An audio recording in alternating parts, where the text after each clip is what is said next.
ችግሩ ምንድነው? ጉልበቱ አልነበረም። ለምን ነው ጉልበቱ ያልነበረው? እንደሄደን አካባቢ ስለ ሴኩሪቲ ሴክተር ሪፎርም ደጋግሜ እናገር ነበር። መከላከያው ሪፎርም እንዲደረግ ሁላችንም ስናገር ነበር። ደህንነቱ ሪፎርም እንዲደረግ የተደረገው ግን ሴኩሪቲ ሴክተር ሪፎርም ሳይሆን የሴኩሪቲ ሴክተር ዲስማንትልመንት ነው የተደረገው። በተለይ የብሔራዊ መረጃና ደህንነት የሚባለው ተቋም የሂውማን ኢንተለጀንሱን ብትንትኑን ያወጣው። ምክንያቱም በሳይበር ሴኩሪቲን በደንብ አይደረደም። ሳይበር ሴኩሪቲ ሰፕሊመንተሪ ነው ለሂውማን ሴኩሪቲ፣ ለሂውማን ኢንተለጀንስ ሰፕሊመንተሪ ድጋፍ ሰጪ ነበር መሆን የነበረበት። የሂውማን ኢንተለጀንስ ማለት እንግዲህ በረጅም ዘመን እድሜ እያካበትክ የምታመጣበት። እኔም ብርግ አድርገህ ኢንተለጀንስ ውስጥ ብትከተኝ 20-30 ዓመት ከቆየ ሰው ጋር እኩል ሆን አልችልም። ኤክስፒሪየንስ የሚጠይቅ ትምህርትና ኤክስፒሪየንስ የሚጠይቅ ነው። እነኛን ኦፊሰሮች በተናቸው፣ እነሱም በተናቸው። መከላከያ ውስጥ ብትንትኑን አወጣው። ይሄንን የተዳከመ ሴኩሪቲ ይዞ በጉልበት ተቃዋሚዎችን መደፍጠጥ ሞከረ። ኦሮሚያ ላይ፣ ትግራይ ላይ፣ መጨረሻ ላይ ደግሞ አማራ ላይ ለመፍጠጥ ሞከረ። ያለ ጉርበቱ የአገሪቷን የሴኩሪቲ አቅም ካዳከመ በኋላ ለመደፍጠጥ ሞከሩ። ነገሮች ከመንግስት ቁጥጥር ውጪ እንዲሆኑ አደረገ። አብይ በአሁኑ ጊዜ አይደለም የተቀረውን የአገሪቷን ክፍልተውና የራሱን ሴኩሪቲ ሊቆጣጠር የሚችልበት አይደለም። ዛሬ እኮ በሀገራችን ውስጥ ሪፐብሊካን ጋርድ መከራየት ትችላለህ፣ ፖሊስ መከራየት ትችላለህ። so there is privatization of security እና ይሄ ሁሉ የሚያሳይህ የሴኩሪቲ ሴክተሩ መዳከሙ of course መነሻው ፖለቲካ ቢሆንም የሴኩሪቲ ሴክተሩን ራሱ የሄደበት ለራሱ ተገዢ ለማድረግ ትሬት እንዳይሆኑበት የሄደበት መንገድ የሀገሪቷን የሴኩሪቲ አቅም በጣም ያመናመነ ነበር። እንግዲህ ከዚሁ ጋር በተያያዘ ኢኮኖሚ ነው የምናንሳ። በተለይ በኢኮኖሚ ላይ ብዙ ጊዜ በመድረኮችም ስትናገር ነበር። አሁን ኢትዮጵያ ያለችበት የኢኮኖሚ ሁኔታ በጣም አደገኛ በሚባል የሰዎችን የወደፊት ህልውና አደጋ ላይ በጣለው መስመር ላይ እየገሰገሰ ይገኛልና ከዚህ አንፃር መሰረታዊ ችግሩ ምንድነው? አብይ አህመድ ኢትዮጵያ ብልጽግና ላይ ናት፣ እንደውም አሁን መሪ ቃላቸው የመስፈንጠር ዘመን ነው ብለዋል። መስፈንጠር ላይ ነን። በ2018 ደግሞ ይሄንን በብዙ ጥፍ የምንጨምርበት ዘመን ይሆንልናል ብለዋል። ብልጽግና የሚሉትንም ፓርቲ ሲያቋቁሙ ብልጽግናን በእጃችን የምንጨብጥበት ጊዜ ሩቅ አይደለም በሚል ነው። እንዴት አየው ከኢኮኖሚ ጋር ተያይዞ ያለውን የአብይ አህመድን ዘመን? ከዳ ወደ ምን እንዳይደረሰ ነው ደግሞ አዲስ ያመጡት። ከዳ ወደ ምን አብይ እኮ ዱርዬ ነውና ይሄ የመርጋቶ ሞጭላፊዎች አሉ አይደለም? አምታቶ ኪስ ገብቶ ምናምን ወደ ሀብታም የሚሆኑ ተቀባብተው የሰው ወይ መኪና ተከራይተው ሀገር እንደዛ አያድግም ነው። አንድ ሰው ወይ ሎተሪ አሸንፎ ወይ ሰርቆ ምናምን ሀብታም ሊሆን ይችላል። ደጋግሜም ብለው አብይ ቲንክስ ላይክ ዛት ሀገር እንደዛ የሚያድግ ይመስለዋል። ሀገር በስሎጋን በመፈክር አያድግም። ሀገር ሰርቆ አያድግም። ሀገር በሎተሪ አያድግም። ሀገር በፕላን በፖሊሲ የታገዘ ጠንክሮ በመስራት አመራር በመስጠት ነው ሀገር ሊያድግ የሚችለው። እና ይሄ እንፈለጠራለን ከዳ ወደ መንዳ አምና ከዳ ወደ መንዳ ብለው እዳ በዳ አረጓት ሀገሪቷን። ከዳ ወደ መንዳ ባሉበት አመት ውስጥ የሀገራችን ጂዲፒ አይ ቲንክ 200 ቢሊዮን ወደ 100 ቢሊዮን ዝቅ አለ። ያሪው ማጂንስ ምን ነው የዚህ ሁሉ ጣጣ አንዱ አስተሳሰቡ ነው። ይሄ ፕሮስፔሪቲ የሚባለው አስተሳሰብ በጣም ስትሬንጅ ነገር። ተመኝ እንጂ ሁሉ ይሞላልሃል። you just have to wish it እናውቀዋለን። አሜሪካ ውስጥ ያደጉ ሰዎች እናውቀዋለን ይሄ ነገር ከየት እንደሚመጣ። ስካም ነው really ስካም። መነሻው አንዱ እሱ ነው።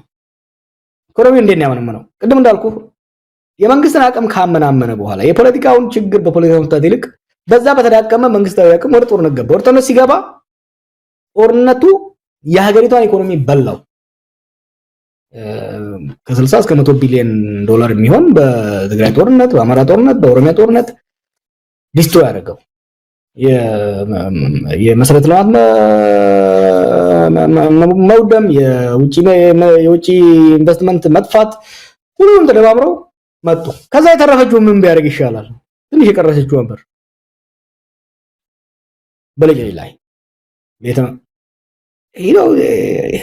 በጣም we are so unlucky እኮ በዚህ ጊዜ እንዲህ አይነት ሰው እንዴት መጣ የሚለው ራሱ you have to really ask ፈጣሪ ምን ብናደም ምን በበድለው ነው በዚህ ጊዜ እንዲህ አይነት ዞ ያመጣው ከጦርነት የተረፈችውን ገንዘብ ሰብስቦ ወይ ቤተ መንግስት የመንገድ ላይ ብልጭልጭ መዝናኛ ላሊበላ ቱሪስት ሄዶ ማየት ተስኖት እያለ ጎርጎራ ብሎ ዛጋ ገንዘብ ያፈሳል። በጦርነት ከጦርነት መውደ የተረፈውን ብልጭልጩ ላይ አወጣው። ከብልጭልጩ የተረፈው ደግሞ ምን ቢያደርገው ይሻላል? ሄደና ከአይኤምኤፍ ጋር አይኤምኤፍ ከእናቴ መቀነስ ነው ብሎ ሄዶ ሲፈታው የተረፈችውን ኢኮኖሚ ጠቅልሏት ወጣ ማለት ነው። ከአይኤምኤፍ ጋር ያደረጉት ስምምነት ምንድነው? ታሞ ባልጋ ላይ ያለን ሰው ኮሶ እንደመስጠት ነው። ኮሶ ገጠር ልጅ ነው። ኮሶ ታውቃለህ? ኮሶ ሰጣት። የአገሪቷን ኢኮኖሚ ተቅማጥ ነው ያደረገውና አሁን ክራሽ አደረገ። ኢኮኖሚ ዳን እና የኢኮኖሚው መዳከም ብቻ አይደለም፣ የኢኮኖሚው ሙሉ በሙሉ ወድቆ ያለበት ሁኔታ ነው ያለውና የሚያሳስበኝ ክራይሲስ ውስጥ ገባለህ። አንዳንዴ ሳታስበውም እኮ የሀገር ኢኮኖሚ ክራይሲስ ውስጥ ሊገባ ይችላል። ቀውስ ውስጥ ነኝ ብሎ ማሰብ መቻል አለበት። አሁን የምናውቃቸው ትላልቅ ክራይሲሶች እንደ አርጀንቲና፣ ብራዚል፣ አሜሪካ ራሷ ግሬት ዲፕሬሽን ውስጥ ገብታ ነበረ። የኤዥን ፋይናንሻል ክራይሲስ ትገባለህ። ክራይሲስ ከገባህ ከክራይሲስ ለመውጣት መስራት አለበት። ግን ክራይሲስ ውስጥ እንደገባህ ቀውስ ውስጥ እንደገባህ ራሱ ማመን መቻል አለበት። ኢትዮጵያ ደሃ ሀገር ነች። በድህነት ነው ያደግነው፣ ምንም ጥያቄ የለውም። ግን አስተማሪ ልጆቹ መቀለብ ሲያቅተው፣ ዶክተር ልጆቹ መቀለብ ሲያቅተው፣ እኛ ከበረሃ የምንመጣ ሰዎች ዝናብ ሲጠፋ እርዳታ ስናገኝ ያደግነው፣ ምንም ጥያቄ የለውም። ከተማ የሚኖር ሰው ግን የመንግስት እርዳታ ሲጠባበቅ፣ መምህራን በትምህርት ቤት ሲመገቡ ቤታቸው ውስጥ መብላት የሚበሉት አጥተው አይነበር ሄድ ነው እና የባንክ ሰራተኛ፣ የፍርድ ቤት ሰራተኛ፣ ዳኞች እና ጠበቆች ቡሌ ከሆቴል ገዝተው ሲገቡ ኢትዮጵያ ውስጥ ይሄ ነገር ነበረ ወይ አልነበረም? እና ይሄ ሁሉ ባለበት የመስፈንጠር ዘመን ይሉሃል። የሚያስፈራ እሱ ነው። ምክንያቱም ቀውስ ውስጥ ነን። ከዚህ ቀውስ ውስጥ ጠንክረን እንወጣለን ማለት አንድ ነገር ነው አይደለም። ከከፍታ ዘመን አልፈን አሁን ደግሞ የመስፈንጠር ዘመን ላይ ነን ሲሉ ይሄን የሚያክል ዲናያል በጣም አደገኛ ነው እና ጣረሞት ላይ ያለን ኢኮኖሚ እየተፈጠረ ነው ካልክ ምን አይነት ያስፈልግለትም ማለት ነው። ጋር ወደ ዋናው ወደ መሰረታዊ ወደ ሆነው ወደ ወቅታዊ ጉዳይም ይሄንንም ቃለ መጠይቅ እንድናደርግ ወዳደረገን የሰሞኑ ግርግርም ለመምጣት በሚል ነው። እንግዲህ የኢኮኖሚው መስፈንጠር አጠቃላይ ብዙ ነገሮች ሰሞኑን ከአባይ ግድብና ከዚህ ከማዳበሪያ ፋብሪካ ግንባታ ጋር ተያይዞ በትክክልም አብይ አህመድ ባለራዕይ ነው፣ በፊት ሲናገር የነበረው ህልሙን ነው ያሉ የበፊት ቪዲዮቹን እያመጡ አሁን ያው የተናገረውን እየፈጸመ ያለ ቃሉን በተግባር እየፈጸመ የሚገኝ መሪ በሚልም መገለጫ በሚቆጣጠሯቸው ሚዲያዎች ላይ እየገለጹ ይገኛሉ። እስቲ ስለ አባይ ግድብ ሰሞኑን አብይ አህመድ በስፋት ስብናውን ከፍ የሚያደርጉ ነገሮች እየመጡ ነው። አባይን የሰሩ የጀመሩ እጆች ቢኖሩም የነዛ እጆች የነዛ ሰዎች ታሪክ በተወሰነ ደረጃ እየቆሰሰ አብይ ግን ከፍ ብሎ እንዲታይ የሚደረግባቸው ዘመቻዎች ነው የተጀመሩትና እስቲ ስለ አብይ እና አባይ ምን ትላለህ? ለአባይ አብይ ደረሰለት ብሏል ዳንኤል። ኢትዮጵያ ውስጥ ያሉ መሪዎችም ህዝቦችም የአባይ ጉዳይ የማያንገበግበው ያላንገበግበው ትውልድ ያለ አይመስለኝም። እያየነው አፈራችንን ጠርጎ ሳንጠቀምበት የሚያልፍ ዋና ወንዛችን በመሆኑ በጣም ተንገብግቧል። የነበሩ መሪዎችም ከአቅም ማነስ ቀላል አይደለም የግብጽ ጫናና ሳይሰሩት አልፈዋል። እኔ እናንተ እየታገል ጥርሳችን የነቀልንበት መለስ ዜናዊ ነው ይሄን ነገር እውን ያደረገው። ስንታገለው የነበረ ሰው ነው ማይንዲው ፕላን አድርጎ አመቺ ጊዜ ተጠቅሞ የውጭ ብድር ማግኘት እንደማይችል በሀገር አቅም እንዲገነባ ያደረገው መለስ ዜናዊ ነው። ይሄ መለስም በብዙ ነገር መለስ አምባገነን ነበረ፣ ታግለነዋል፣ ብዙ ነገሮች አጥፍቷል። ለኢትዮጵያ እንደ ካሳ መለስ ጥሎ የሄደው የአባይ ግድብ ነው። አብይ ስልጣን ሲይዝ የአባይ ግድብ 65% ተጠናቆ ነበር። ኃይለማርያም አስቀጥሏል። በኃይለማርያም ጊዜ ከነበረው የፖለቲካ ቀውስ ጋር ተያይዞ ጀነራሎችም ብዙ ያጠፉት ነገር ነበር፣ ምንም ጥያቄ የለውም። አብይ ሊመሰገን የሚገባው ሌሎች ትላልቅ ፕሮጀክቶች እንደቆሙ እንዲቀሩ ሲያደርግ ይሄኛውን ዘግቶ በቦታው ላይ መዝናኛ ባለመስራቱ ልናመሰግነው ይገባል። እንዲጠናቀቅ በማድረጉ ብዙ የፖለቲካ ጫናዎችም ነበሩ። መጀመሪያ አካባቢ ላይ አስፈላጊነቱም ላይ ጥያቄ ሲያነሳ ነበር። ሆኖም ግን ፋይናሊም ቢሆን ፕሮጀክቱ እንዲጠናቀቅ በማድረጉ ሊመሰገን ይገባል። ክሬዲት ጠቅልዬ ኪሴ ላድርግ ካለ ግን አስቸጋሪ ነው። ምክንያቱም የመለስን ሚናና የአብይ ሚና እናወዳድር ካልን ዞን እና ጥንቸልም ማወዳደር ስለሚሆን it's not fair ነው። ሁለቱንም ታግያቸዋለሁ። it's just not fair እና በአባይ ጉዳይ ከፍተኛ ሚና የነበረው መገንባት የቴክኒካል ስራው ብቻ አይደለም፣ ፕላኒንጉን በሚስጥር ነገር ይዘውት በዛም ወቅት ራሱ እኔ ስደግፈው መለስ እየታገልኩትም የደገፍኩት ነገር ካለ ባሰው ላይ በአባይ ላይ ያደረገው ነገር ነውና I think credit should be given what is due and that መለስ እውነት ግን ጀዋር ተጠናቋል ወይ የሚልም ጥያቄ ይነሳል። አሁን ግድቡ ተጠናቀቀ ሲባል ምን ማለት ነው? ግድቡስ በፊት ከነበረው አቅም አንፃር በታቀደለት መጀመሪያ በነበረው በእቅዱ መሰረት ነው ወይስ የተከናወነው? የተለያዩ የአቅሙን ማነስ የሚገልጹ እርምጃዎች ተወስደውበታል። ለምሳሌ ግድቡ የመያዝ አቅሙን ጨምሮ ተርባይኖች ቁጥር መቀነስ፣ እነዚህ ነገሮች ተደርገዋል። አሁንም ቢሆን የተጠናቀቀው የመስመር ዝርጋታ ተከናውኗል ወይ? ዋናው ትልቁ ስራ ግድቡ ተገነባ፣ ከዛ በኋላ ምሰሶ ተከላ፣ የመስመር ዝርጋታን ጨምሮ ከፍተኛ ኢንቨስትመንት የሚጠይቅ ስራ አልተከናወነም። ዝም ብሎ ግድቡ ተመረቀም የሚባል ነገር አለ። ከግድቡ ተጠናቆ ከመመረቁ ይልቅ ትልቁ የአብይን የፖለቲካ በተለይ ምርጫም ደርሷል፣ ብዙ ነገሮች እየተደረጉ ነው ያሉትና ለዛ ተብሎ የመጣ እንጂ በትክክልም ግድቡ ተመርቋል የሚለውን ጥያቄ በጥርጣሬ የሚያነሱ ወገኖች አሉና ተመርቋል ግን እውነት ተጠናቋል ግድቡ?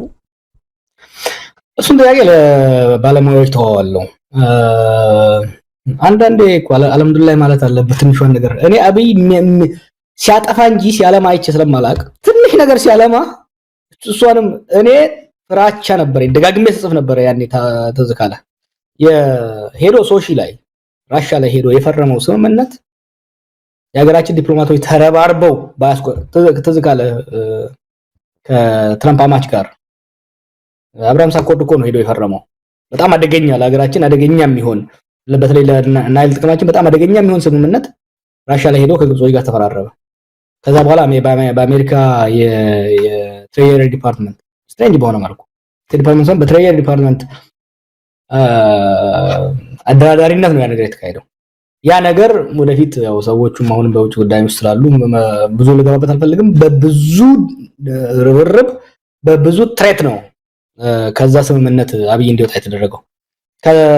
ከዛ ወጥቶ እዚህ ጋር መድረሱ ራሱ ሙሉ በሙሉ ሳያስቆመው ቦታውን ወደ ዶሮ እርባታ ሳይቀይረው እዚህ መድረሱ ራሱ ፈጣሪ ይመስገን ማለት ነው። የተረፈውን ወደ ኋላ እንጨርሰዋለን፣ አጠፋውም ወደ ኋላ እንጨርሰዋለንና my expectation for the guy solo አንተ ቆም የምሰማቸው ነገሮች አሉ። ለምሳሌ ተርባይኖቹ ቁጥር ቀንሷል፣ የመያዝ አቅሙ ቀንሷል፣ ሌሎም የሚባሉ ነገሮች አሉ። የቀነሰውን እንጨምርበታለን። this is strategically very important project። ውሃውን ራሱ መያዝ እንትን ራሱ ኢነርጂ እንኳን ፕሮዲዩስ ባያደርግልን ውሃውን መቆጣጠር መቻላችን it gives us significant comparative advantage ከግብጽ ጋር።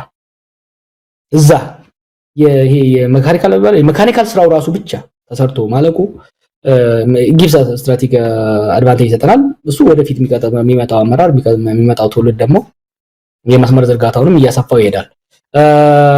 ለምርጫ ነው ይጨፍርበት፣ ምንም እንትን የለውም ይጨፍርበት እና ለምን እንደሚያደርገው እኮ እናውቃለን። አሁን ከምርጫ ጋር ተያይዞ አሁን የህዝቡን ቀልብ ምናምን ለማጥፋት ነው። እንደ ያዩ መዳበሪያ ፋብሪካ ግንባታ መንገድ ላይ ቢጥለው ኖሮስ፣ እንደ ስኳር ፋብሪካዎቹ መንገድ ላይ ጥሏቸው ቢሄድ ኖሮስ ስንት ገንዘብ የፈሰሰበት የዚህ የህዳሴ ግድብ ጥቅም ኢኮኖሚያዊ ብቻ አይደለም፣ የሴኩሪቲ እና የፖለቲካ ጂኦፖለቲካል ጥቅሙ በጣም ትልቅ ነው።